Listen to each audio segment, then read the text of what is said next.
ಎಂದೆಂದಿಗೂ ಮಾಸದ ಸಮಾಧಾನವನ್ನು, ಎಂದೆಂದಿಗೂ ಕಲುಷಿತವಾಗದ ಮಲಿನವಾಗದ ಸಮಾಧಾನವನ್ನು ನಾವು ಪಡೆಯಬಲ್ಲೆವಿ.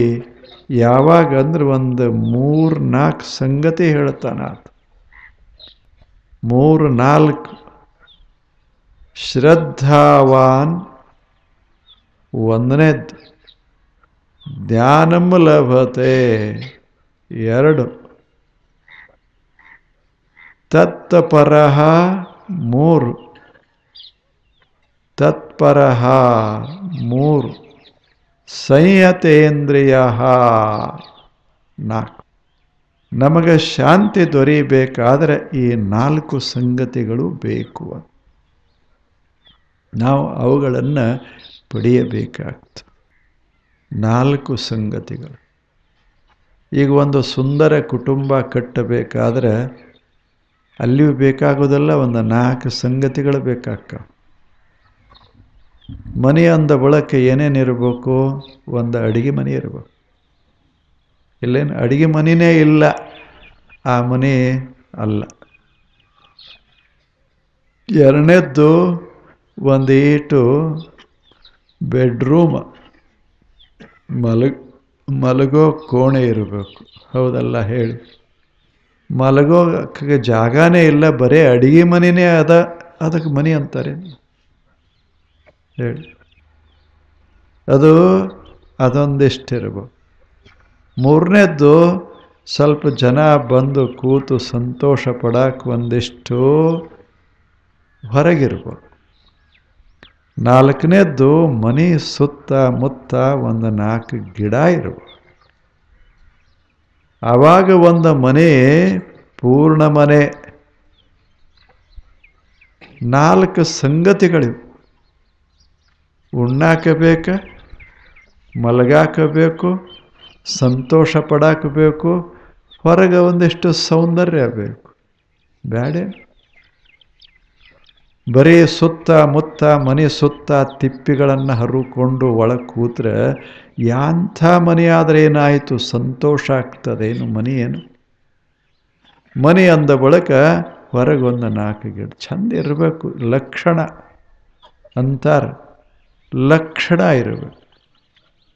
ಮನೆಗೆ ಲಕ್ಷಣ ಯಾವಾಗ ಬರ್ತದೆ? ಸ್ವಚ್ಛತೆ ಮತ್ತು ಗಿಡಗಂಟೆಗಳಿಂದ ಮನೆಗೆ ಲಕ್ಷಣ ಬರ್ತದೆ. ಹಾಗ ಮನೆ ಈ 4 ಏನೇನೋ ಗೊತ್ತದಲ್ಲ? ಅಡಿಗೆ ಮನೆ, ಮಲಗೋ ಕೋಣೆ, ಸಂತೋಷದ ಕೋಣೆ, ಇನ್ನೊಂದು ಹೊರಗೆ ಗಿಡಗಂಟಿಗಳು. ನೀವು ಇವು ಅದಾವ ಇಲ್ಲ, ನೀವು ಹೋಗಿ ನೋಡೋದು ನಿಮ್ಮ ಮನೆ. 4 ಚೆನ್ನಾಗಿದ್ದು ಒಳ್ಳೆ ಮನೆ, ಒಳ್ಳೆ ಮನೆ. ಮತ್ತು ಮನೆ ಹೊಲಸು ಹೊಲಸು, ಒಳಗೆ ಹೊಲಸು ಹೊರಗೆ ಹೊಲಸು, ದುರ್ಗಂಧ ಇತ್ತು ಅಂದರೆ ಏನು ಮನ್ಯಾಗ ಬಂಗಾರ ಇದ್ದರ್ರೆ ತಗೊಂಡು ಏನು ಮಾಡೋದು? ಮನ್ಯಾಗ ಬಹಳ ದೊಡ್ಡವರಿದ್ದರ್ರೆ ತಗೊಂಡು ಏನು ಮಾಡೋದು? ಕಸನೇ ಹೊಡೆದಿಲ್ಲ, ಕಸಬಾರಿಗೆನೇ ಹಿಡಿಯೋರಲ್ಲ. ಹಿಂಗಾದರೆ ಮನೆಗಳು ಚಂದಿರ್ತವೆ. ಆಗ ಶಾಂತಿ ಮನಸ್ಸಿನಲ್ಲಿ ಹರಬೇಕಾದ್ರೆ, ಮನಸ್ಸನ್ನು ಶಾಂತಿ ತುಂಬಬೇಕಾದ್ರೆ ಒಂದು 4 ಸಂಗತಿಗಳು. ಏನೇನು? ಶ್ರದ್ಧಾ, ಎರಡನೇದ್ದು ಜ್ಞಾನ, ಮೂರನೇದ್ದು ತತ್ಪರತಾ, ನಾಲ್ಕನೇದ್ದು ಸಂಯತೇಂದ್ರಿಯ. 4. ಮೊದಲನೇದ್ದು ಶ್ರದ್ಧಾ ಬೇಕು. ಒಂದಿಷ್ಟು ಶ್ರದ್ಧಾ ಅಂದರೆ ಒಂದಿಷ್ಟು ತಿಳುವಳಿಕೆ ಬೇಕು, ಒಂದಿಷ್ಟು ನಂಬಿಕೆ ಬೇಕು. ತಿಳುವಳಿಕೆ ಅಧಿಕ ನಂಬಿಕೆ ಕೂಡಿದರೆ ಶ್ರದ್ಧಾ ಬೇಕಲ್ಲ. ನಂಬಿಕೆನೇ ಇರದೇ ಇದ್ದರೆ ಏನನ್ನೂ ಪಡಿಲಿಕ್ಕಾಗೋದಿಲ್ಲ ಈ ಜಗತ್ತಿನ. ಏನು ನಂಬಿಕೆ? ನಾನು ನನ್ನಲ್ಲಿ ಸಾಮರ್ಥ್ಯ ಅದ, ನಾನು ಶಾಂತನಾಗಿ ಇರಬಲ್ಲೆ. ಈ ಜಗತ್ತು ಒಳ್ಳೆಯದದ. ನಮ್ಮ ಸುತ್ತಲಿರುವ ಜನ ಇವರೆಲ್ಲರೂ ಚೆನ್ನಾಗದಾರ, ಅವರು ನನಗೆ ಮೋಸ ಮಾಡೋದಿಲ್ಲ ಅನ್ನೋ ನಂಬಿಕೆ ನಿಮ್ಮ ಮ್ಯಾಲ ನನಗೆ ನಂಬಿಕೆ. ಈಗ ನಾ ಇಲ್ಲಿ ಬಂದು ಕೂತೇನೆ, ನೀವು ಇಷ್ಟು ಜನ ಅದೀರಿ, ನಿಮ್ಮ ಮ್ಯಾಲ ನಂಬಿಕೆದ ಅಂತ ಆರಾಮ್ ಕೂತೀನಿ. ಯಾವಾಗ ಏನು ಮಾಡ್ತಾರೋ ಏನಿಲ್ಲೋ, ಯಾರ ಕೈಯೊಳಗೆ ಪಿಸ್ತೂಲದನೋ ಬಂದೂಕದನೋ, ಹಿಂಗೆ ನಾ ಇಲ್ಲಿ ಕೂತ್ರೆ ನಂಬಿಕೆ ಇರದೆ ಒಂದು ಕ್ಷಣ ಸಮಾಧಾನ ಆಗಲ್ಲ. ಹೌದಲ್ಲ? ಹೇಳಿ, ನಿಮ್ಮ ಹತ್ತಿರ ಏನೇ ಇರಬಹುದು, ನನಗೆ ಒಂದು ವಿಶ್ವಾಸದ, ಇದರಲ್ಲಿ ಒಬ್ಬರು ಸಹಿತ ಹಾಗಿಲ್ಲ. ಎಲ್ಲರೂ ಒಳ್ಳೆಯವರತ್ತ ನಾವಿಷ್ಟು ಚಂದ ಕೂತಿದ್ದು ಈ ನೆಲದ ಮ್ಯಾಲ ಇಲ್ಲವೇನು? ಎಷ್ಟು ಆನಂದವಾಗಿ ಕೂತೇವಿ. ಇಲ್ಲಿ ಯಾರೇ ಬಾಂಬ್ ಹಾಕ್ತಾರಂತ ಭಯ ಅದ ನಮಗೆ? ಇಲ್ಲ, ಎಲ್ಲರ ಮೇಲೆ ನಮಗೆ ವಿಶ್ವಾಸ, ನಂಬಿಗದ. ನಂಬಿಗೆ ನೀವು ಶಾಂತ ಇರ್ತೀರಿ ಅಂತ ನನಗೆ ನಂಬಿಗದ, ನಾನು ನಿಮಗೇನೂ ಬೈಯೋದಿಲ್ಲ ಅಂತ ನಿಮಗೂ ನಂಬಿಗೆ. ಇಲ್ಲೇ ನಿಮಗೆ ಯಾವಾಗರೇ ಬೈತೀನಿ ಇರ್ಬೋದು, ಒಬ್ಬೊಬ್ಬರು ಚುಟ್ಟ ಹಚ್ಕೊಂಡು ಬಂದಿರ್ಬೋದು, ಒಬ್ಬೊಬ್ಬರು ಉಗುಳಬಹುದು, ಎಲೆ ತಿಂದು ಮಾಡಿ, ಏನೂ ಅನ್ನೋದಿಲ್ಲ. ಯಾಕೆ? ಅದೇನು ಬಹಳ ಮಹತ್ವದ್ದಲ್ಲ. ಅಷ್ಟು ಇದ್ದರೂ ಸಹಿತ ಬಂದಾರಲ್ಲ ನಶಿಕ್ನಾಗ ಎದ್ದು. ಅದೇನು ಸಾಮಾನ್ಯನು? ತಿನ್ಕೋತಾರೆ ಬರಲಿ, ಕುಡ್ಕೋತಾರೆ ಬರಲಿ, ಬಂದಾರಿಲ್ಲ.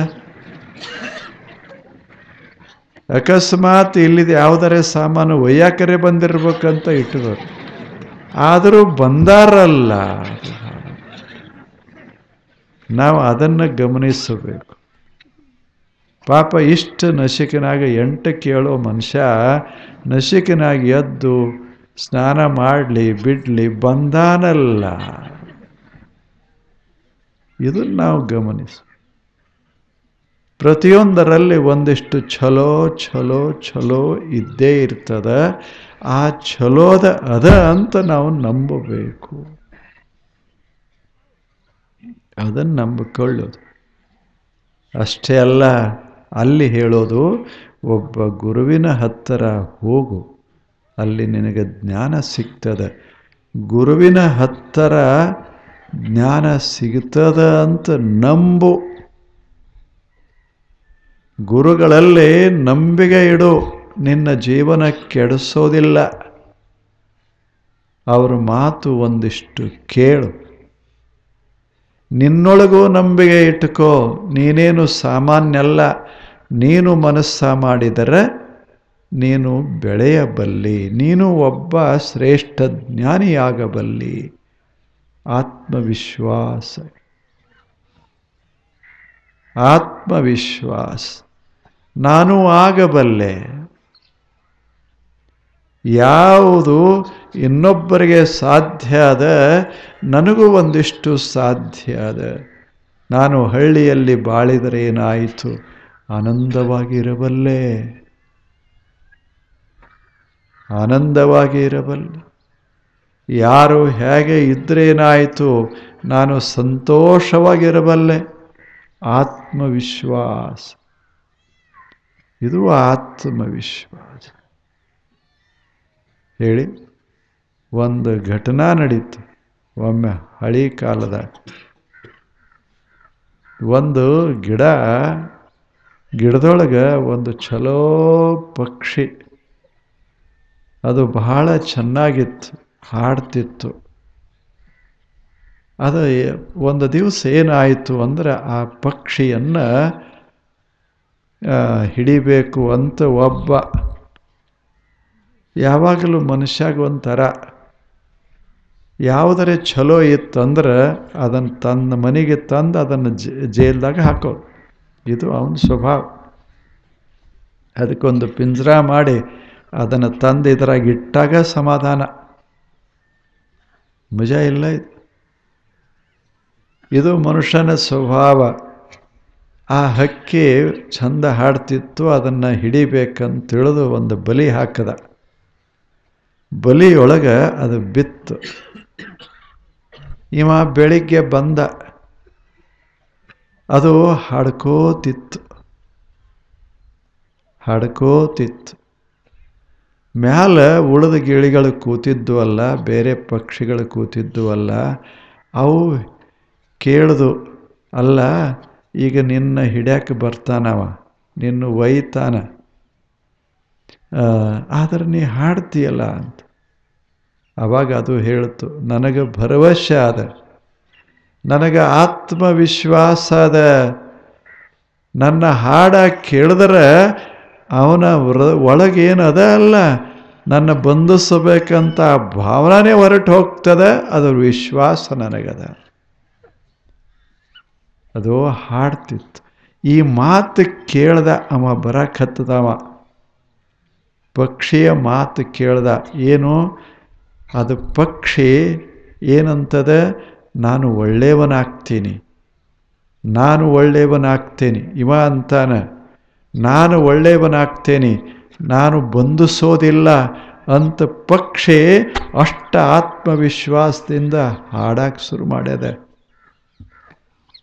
ಅವಾಗ ಅವ ಅಂದ, ಈ ಪಕ್ಷಿಗೆ ವಿರೋಧವಾಗಿ ಬದುಕೋದ್ರಾಗ ಅರ್ಥ ಏನದ? ನಾನು ಒಂದಿಷ್ಟು ಅದರಂಗ ಹಾಡಬೇಕಲ್ಲ. ಸ್ವಚ್ಛಂದವಾಗಿದ್ದರೆ ಹಾಡುಗಳು ಬರ್ತಾವೆ ವಿನಃ ಬಂಧನದೊಳಗಿದ್ರೆ ಹಾಡೆಲ್ಲಿ ಬರ್ತಾವ? ಅದಕ್ಕೆ ಮನುಷ್ಯ ಬಂದ, ಬಲಿ ಬಿಚ್ಚಿದ, ನೀನು ಹೋಗು ಅಂದ. ಅವಾಗ ಅದು ಹೇಳ್ತು, ನಾನೆಲ್ಲಿ ಹೋಗೋದದ, ಎಲ್ಲಿ ಇರ್ತೇನೆ ಅಲ್ಲೇ ಹಾಡ. ನೀನೀಗ ನನ್ನ ಗೆಳೆಯ, ಬಂಧಿಸೋದೇ ಇಲ್ಲದ ಬಳಿಕ ಹೋಗೋ ಪ್ರಶ್ನೆ ಇಲ್ಲ. ಹೇಳು, ನಿನಗೆ ಯಾವಾಗ ನನ್ನ ಹಾಡುಗಳು ಬೇಕಾಗ್ತಾವ, ನಿನ್ನ ಮನೆ ಮ್ಯಾಲೆ ಬಂದು, ನಿನ್ನ ಕುಂಬಿ ಮ್ಯಾಲೆ ಬಂದು ಕೂತು ಹಾಡ್ತೇನೆ. ಒಳಗೆ ನೀನು ಕೇಳು, ನಾನು ಮಸ್ತಾಗಿ ಹಾಡ್ತೀನಿ. ನನಗೇನು ನೀನು ಒಂದು ಹಣ್ಣು ಕೊಡಬೇಡ, ಒಂದು ಹನಿ ನೀರು ಹಾಕಬೇಡ, ನಾನು ಹಾಡ್ತಾ ಇರ್ತೇನೆ. ಆತ್ಮವಿಶ್ವಾಸ ಬೇಕು. ಬಂಧನದಲ್ಲೇ ಇರುವಂಥದಕ್ಕೆ ಅಷ್ಟ ಆತ್ಮವಿಶ್ವಾಸ. ಬರ್ತಾನ, ನನ್ನ ಹಾಡ ಕೇಳ್ತಾನ, ಸಂತೋಷ ಪಡ್ತಾನ, ಅವನ ಮನಸ್ಸು ಬದಲಾಗ್ತದೆ ಅಂತ ಆತ್ಮವಿಶ್ವಾಸ. ಹಕ್ಕಿ ಇನ್ನೂ ಹಾಡ್ತದೆ, ಅವ ಮಸ್ತಾಗಿ ಕೇಳ್ತಾ ಇದ್ದಾನ. ಇಬ್ಬರು ಗೆಳೆಯರಾಗ್ಯಾರ. ಆತ್ಮವಿಶ್ವಾಸ. ಹಾಗ ಒಂದು ಮನೆ ಹೆಂಗಿರಬೇಕು ಅಂದರೆ ಪರಸ್ಪರ ವಿಶ್ವಾಸನೇ ಹೋದ ಬಳಿಕ ಗತಿ ಮನೆ ಹೆಂಗೆ ನಡೀತಾವ ಹೇಳಿ? ಹೋಗ್ತಾರೆ, ಮಾಲೀಕರು ಹೋಗ್ತಾರೆ, ತಿರುಗಿ ಕುಡಿಲಾರದೆ ಮನೆಗೆ ಬರ್ತಾರೆ ಅನ್ನೋ ವಿಶ್ವಾಸ ಇತ್ತು ಅಂದ್ರೆ ಈ ಮನುಷ್ಯ ಬದಲಾದರೆ ಅವಾಗ ಸಂತೋಷದ. ಸ್ವಲ್ಪ ನಾನು ಬಿಡಬಲ್ಲೆ ಅಂತ ಅನಿಸ್ಬೇಕಲ್ಲ ಮನುಷ್ಯಾಗ. ನಾನು ಇದನ್ನು ಕುಡಿಲಾರ್ದೆ ಇರಬಲ್ಲೆ, ಇದನ್ನು ತಿಲ್ಲಾರ್ದೆ ಇರಬಲ್ಲೆ, ಇದನ್ನು ಆಡಲಾರ್ದೆ ಇರಬಲ್ಲೆ ಅಂತ ಆತ್ಮವಿಶ್ವಾಸ. ನನಗೇನಾಗ್ತದೆ, ನಾವೆಲ್ಲ ಹಿಂಗೆ ಮೊದಲ ಇದೆಲ್ಲ ಗೊತ್ತಾಗಲಿಲ್ಲ, ಈಗೆಲ್ಲ ಹೋಗಿಬಿಟ್ಟದ, ಹಿಂಗೆ ಅನ್ನಬಾರ್ದು. ಶಾಂತವಾಗಿ ಮನಸ್ಸ ಮಾಡಬೇಕು. ಗಟ್ಟಿ ಮನಸ್ಸ ಮಾಡಿದರೆ ಇದೇ ಕ್ಷಣ ಮನುಷ್ಯ ಸಂತನಾಗ್ತಾನ. ಹಂಗ ಶ್ರದ್ಧಾವಾನ್, ಶ್ರದ್ಧೆ. ಒಂದು ಸತ್ಯ ವಸ್ತು ಈ ಜಗತ್ತಿನೊಳಗದ, ಪರಮ ಸತ್ಯ ವಸ್ತು ಅದ ಈ ವಿಶ್ವದಲ್ಲಿ. ಅದು ಎಲ್ಲವನ್ನ ರೂಪಿಸ್ತಾದ, ಎಲ್ಲವನ್ನ ಪೋಷಿಸ್ತಾದ. ಅಂಥದ್ದೊಂದು ಅದ್ಭುತವಾದ ಸತ್ಯ ವಸ್ತುವಾದ ಜಗತ್ತಿನಲ್ಲಿ. ನಂಬು ಮನುಷ್ಯ, ನಂಬು. ಆ ಬಳಿಕ ಏನು ಜ್ಞಾನಿಗಳಿರ್ತಾರೆ ಅವರು ಮಾತ ಏನು ಒಂದು ದಾರಿ ತೋರಿಸ್ತಾವ, ಆ ದಾರಿಯಿಂದ ಹೋದರೆ ನಮಗೆ ಒಳ್ಳೇದಾಗ್ತದ ಅಂತ ನಂಬು ಮನುಷ್ಯನೇ, ನಂಬು. ಅಲ್ಲೇನು ನೀವು ಲಗ್ನ ಆಗುವಾಗ ಏನು ಹೇಳ್ತಾರೆ, ಏನು ಹೇಳ್ತಾರ ಹೇಳಿ? ಬಹುತರ ಹೇಳೋರಿಗೆ ಗೊತ್ತಿಲ್ಲ, ಇವ್ರು ಲಗ್ನ ಆಗೋರಿಗಂತೂ ಆ ಕಡೆ ಲಕ್ಷಣೇ ಇರೋದಿಲ್ಲ. ಅಕ್ಷತಾ ಹಾಕಕ್ಕೆ ಬಂದವ್ರಿಗೆ ಯಾವುದೇ ಅನ್ನೋಲ್ರಕ ಹಾಕೋದದ. ಅವರು ಎಷ್ಟು ಚಲೋ ಹೇಳ್ತಾರೆ. ಇಲ್ಲೇನು ನೀವು ಹೀಗೇ ಇರಬೇಕು. ಈಗ ಎಷ್ಟು ಆನಂದವಾಗಿ ಅದಿರಿ ಅಲ್ಲ. ನಿಮ್ಮ ಕುರ್ಚಿಗಳು ದೂರ ದೂರ ಸರಿಬಾರದು, ನಿಮ್ಮ ಕುರ್ಚಿಗಳು ಸಮೀಪ ಸಮೀಪ ಇರಬೇಕು.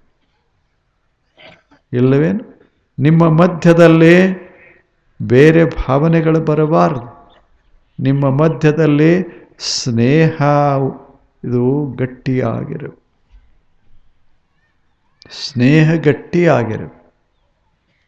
ಇಲ್ಲದೆ ಇದ್ದರೆ ಮನೆ ಅಲ್ಲ. ಸ್ನೇಹ ಗಟ್ಟಿಯಾಗಬೇಕಾದರೆ ಪರಸ್ಪರ ವಿಶ್ವಾಸ. ಇವರು ನಮಗೆ ಹಿತವನ್ನು ಬಯಸುತ್ತಾರೆ ಅಂತ ಇವರನ್ನಬೇಕು, ನಮ್ಮ ಹಿತೈಷಿಗಳು ಇವರು ಅಂತ ಇವರನ್ನಬೇಕು. ಆವಾಗ ಒಂದು ಮನೆ ಸುಂದರ ಆಗೋದು. ಪರಸ್ಪರಂ ಭಾವಯಂತಹ ಶ್ರೇಯ ಪರಮವಾಪ್ಸ್ಯಥ.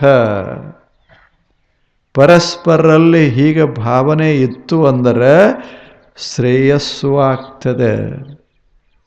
ನಮಗೆ ಏನು ದೊರಿಬೇಕು ದೊರೀತದೆ, ಜೀವನ ಪವಿತ್ರ ಆಗ್ತದೆ.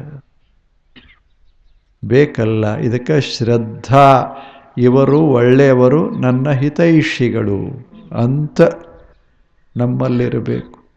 ಯಾರೂ ನಮ್ಮ ಘನಿಷ್ಠ ವೈರಿಗಳು ಅಲ್ಲ. ಹಿಂಗ ಭಾವನೆ. ಜಗತ್ತು ಒಳ್ಳೆಯದದ. ಈ ಜಗತ್ತಿನೊಳಗೆ ಬದುಕುವ ಪ್ರಾಣಿ ಪಶು ಪಕ್ಷಿಗಳೆಲ್ಲ ಒಳ್ಳೆಯವವ. ನಾವು ಈ ಜಗತ್ತಿನಲ್ಲಿ ಚೆನ್ನಾಗಿ ಬಾಳೋದು ಬದುಕೋದು ನಮ್ಮ ರಕ್ಷಣೆಗಾಗಿ. ಈ ಜಗತ್ತು ಅದು ನಮ್ಮನ್ನು ರಕ್ಷಿಸ್ತದ. ಈ ಆತ್ಮವಿಶ್ವಾಸ ಬೇಡೇನು? ಎಂಥದ್ದು ಇತ್ತು ಅಂದರೆ ಆವಾಗ ಚಂದ ಜೀವನ. ಅದಕ್ಕೆ ಲಗ್ನ ಆಗುವಾಗ ಅವರು ಉಪದೇಶ ಮಾಡ್ತಾರೆ, ಒಂದಿಷ್ಟು ಉಪದೇಶ ಮಾಡ್ತಾರೆ. ಬರೇ ಅದು ಸುಮುಹೂರ್ತೆ ಸಾವಧಾನ ಅಲ್ಲ, ಉಪದೇಶನೂ ಒಂದಿಟ್ಟು ಮಾಡ್ತಾರೆ. ಆ ಬಳಿಕ ಕೊನೆಗೆ ಸುಮುಹೂರ್ತ ಸಾವಧಾನ. ಅಲ್ಲೇನದ ಸುಮುಹೂರ್ತ ಜೀವನ ನಿಮ್ಮದು ಇಬ್ಬರದು ಬಹಳ ಚಲೋ ಅದ. ಇದು ಸುಮುಹೂರ್ತ ನಿಮ್ಮ ಬದುಕಿನ ತುಂಬೆಲ್ಲ ಒಳ್ಳೆಯ ಮುಹೂರ್ತ ಅದ. ಆದರೆ ಸಾವಧಾನವಾಗಿರ್ರಿ. ಎಲ್ಲರೇ ಏನು ನಂಬಿಕೆ ಕೆಟ್ಟೀತು ಲಕ್ಷ್ಯ ಇರಲಿ. ಯಾವುದೋ ಸಣ್ಣ ಸಂಗತಿಗಾಗಿ ನಂಬಿಕೆ ಕೆಟ್ಟು ಹೋದೀತು, ಅದನ್ನು ಕಾಪಾಡಿಕೊಳ್ಳಿ. ಅದು ಉಪದೇಶ. ನಂಬಿಕೆ ಕೆಡಬಾರದು. ಅವರಿಂದ ಇವರಿಗೆ, ಇವರಿಂದ ಅವರಿಗೆ ಯಾವ ಭಯ ಇರಬಾರದು ಮಧ್ಯದಲ್ಲಿ. ಹಾಗೆ ಬಾಳೋದು ಬದುಕೋದು, ಆವಾಗ ಒಂದು ಕುಟುಂಬ ಚೆಂದಾಗೋದು.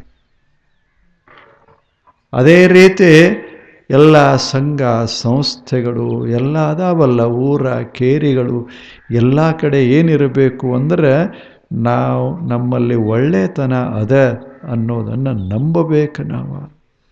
ನಾನು ಒಳ್ಳೆಯ ಕೆಲಸ ಮಾಡಬಲ್ಲೆ, ಒಳ್ಳೆಯ ಮಾತುಗಳನ್ನಾಡಬಲ್ಲೆ, ಚೆನ್ನಾಗಿ ಬಾಳಬಲ್ಲೆ, ಇದನ್ನು ಅರ್ಥ ಮಾಡಿಕೊಂಡಿರಬೇಕು. ಇದಕ್ಕೆ ನಂಬಿಕೆ ಅಂತ ಕರೀತಾರೆ. ಶ್ರದ್ಧಾವಾನ್ ಆಗಬೇಕು. ಇದು ಮೊದಲನೇದ್ದು. ಏನು ಮಾಡೋದು? ಶ್ರದ್ಧೆ ಇರಬೇಕು. ಎದರಲ್ಲಿ ಶ್ರದ್ಧೆ? ಈ ಜಗತ್ತು ಒಳ್ಳೆಯದು. ಎರಡನೇದ್ದು, ಈ ಜಗತ್ತನ್ನು ನಿಯಂತ್ರಿಸುವಂಥ ಒಂದು ಒಂದು ದೊಡ್ಡ ಶಕ್ತಿ ಅದ ವಿಶ್ವದಲ್ಲಿ. ಅದೇ ಸತ್ಯ ದೇವ, ಅದು ದೇವ. ಅದೊಂದು ಅದ. ನಮಗೆ ಕಾಣದಿದ್ರೇನಾಯಿತು, ಇಷ್ಟೆಲ್ಲ ನಡೀತದಲ್ಲ ಅದ. ಇದು ಎರಡನೇದ್ದು. ನಮ್ಮ ಸುತ್ತಮುತ್ತ ಇರುವಂಥ ಜನರು ಒಳ್ಳೆಯವರು, ಸುಮ್ಮನೆ ಸಹಜ ಭಾವನೆ, ಒಳ್ಳೆಯವರು. ಇದು ಮೂರನೇದ್ದು. ಆ ಬಳಿಕ ಪರಮ ಶಾಂತಿಯನ್ನು ಪಡೆದಂಥ ಮಹಾನುಭಾವರು ಜಗತ್ತಿನಲ್ಲಿದ್ದಾರೆ. ಅಂಥವರ ಮಾತುಗಳಲ್ಲಿ ಅದ್ಭುತ ಸಾಮರ್ಥ್ಯ ಅದ. ಆ ಮಾತುಗಳು ನನ್ನನ್ನು ರಕ್ಷಿಸ್ತಾವ. ಆ ಮಾತುಗಳು ನನಗೆ ಶಾಂತಿಯನ್ನು ಕೊಟ್ಟೇ ಕೊಡ್ತಾವ ಅನ್ನುವ ಭರವಸೆ ಇರಬೇಕು ಅವರಲ್ಲಿ. ಇವು ಇಷ್ಟು ಶ್ರದ್ಧಾವಾನ್, ಇಷ್ಟು ಶ್ರದ್ಧೆ. ಇಂಥ ಶ್ರದ್ಧೆ ಇಟ್ಟುಕೊಂಡು ನಮ್ಮ ಮನೆಯೊಳಗೆ ನಾವಿದ್ರೆ ಕಣ್ತುಂಬ ನಿದ್ರೆ ಆಗ್ತದೆ, ಹೊಟ್ಟೆ ತುಂಬ ಊಟ ಮಾಡ್ತೇವೆ. ಇಲ್ಲಿ ಊಟಕ್ಕೆ ಕೂತಾಗ ಎದರಾಗ ಏನು ಹಾಕ್ಯಾರ, ಏನು ಮಾಡ್ಯಾರ,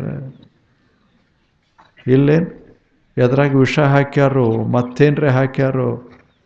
ಬಹಳ ಭಯಾನಕಿದು. ರಾಜ ಮಹಾರಾಜರದ ಗತಿ ಇದೆ. ಅವ್ರಿಗೆ ಯಾವಾಗಲೂ ಪರೀಕ್ಷೆ ಮಾಡೋರು ಇರ್ತಾರೆ. ಆಹಾರ ಪರೀಕ್ಷೆ ಮಾಡಬೇಕು. ಅವ ತಿಂದು ಯಾವುದು ಪ್ರಾಣಿಗೆ ಹಾಕಿ ಎಲ್ಲ ಪರೀಕ್ಷೆ ಮಾಡಿದ ಬಳಿಕ ಅವರು. ಯಾಕೆ? ನಂಬಿಕೆ ಬಹಳ ಕಡಿಮೆ.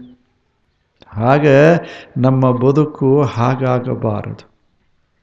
ನಮ್ಮ ಬದುಕು ಎಷ್ಟು ಆನಂದವಾಗಿರಬೇಕು, ಸಂತೋಷವಾಗಿರಬೇಕು. ಮನೆ ಅಂದರೆ ಒಂದು ಸ್ವರ್ಗ. ಅಲ್ಲಿ ಸಂತೋಷ ತುಂಬಿರಬೇಕು. ಆ ಸಂತೋಷ ಇರೋದು ಎದರ ಮೇಲೆ ಅಂದರೆ ಪರಸ್ಪರ ವಿಶ್ವಾಸ. ಇಂಥದೊಂದು ಸುಂದರವಾದ ಶ್ರದ್ಧಾ, ಆಧ್ಯಾತ್ಮಿಕ ಶ್ರದ್ಧಾ, ಲೌಕಿಕ ಶ್ರದ್ಧಾ, ಈ ಎರಡು. ನಾಳೆ ಬನ್ನಿ. ನಮಸ್ಕಾರ.